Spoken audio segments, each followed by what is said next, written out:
Success is the best revenge, আপনি মানেন আর না মানেন।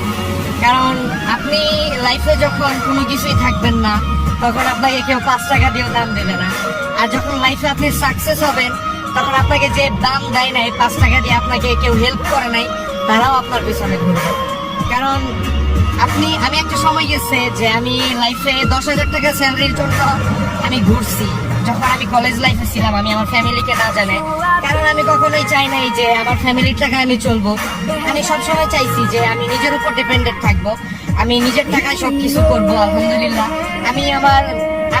আমি একটা জিনিস থিঙ্কিং করছিলাম যে আজকে থেকে 50 বছর পর, 50 বছরের ভিতরে আমি এই জিনিসটা করব, কিন্তু এই জিনিসটা আমি 1 বছরের ভিতরে আমি অ্যাচিভ করে ফেলছি। দ্যাটস ওয়াই আমার লাইফে আমি অল ড্রিমস পূরণ করে ফেলছি। আমার বাবা মার স্বপ্ন, আমার স্বপ্ন, অল এভরিথিং।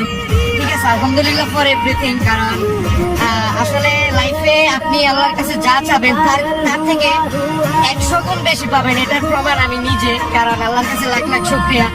আমি লাইফে অনেক কষ্ট করছি, অনেক কষ্ট করে আমি এখানে এত দূর আসছি।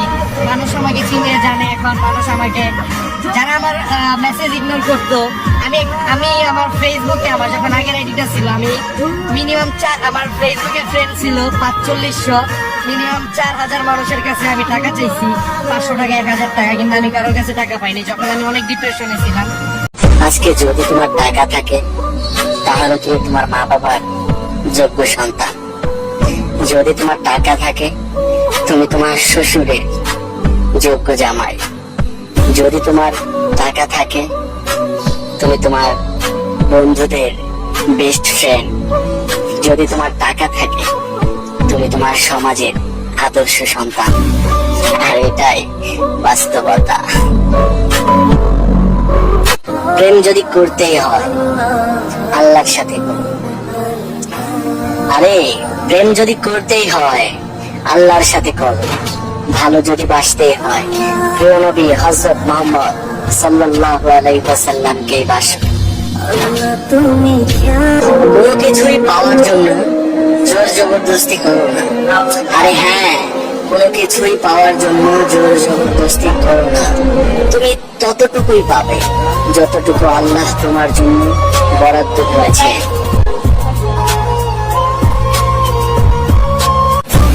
মেকআপ নষ্ট হবে এই কথা ভেবে হাজারো মেয়ে অজু করে না।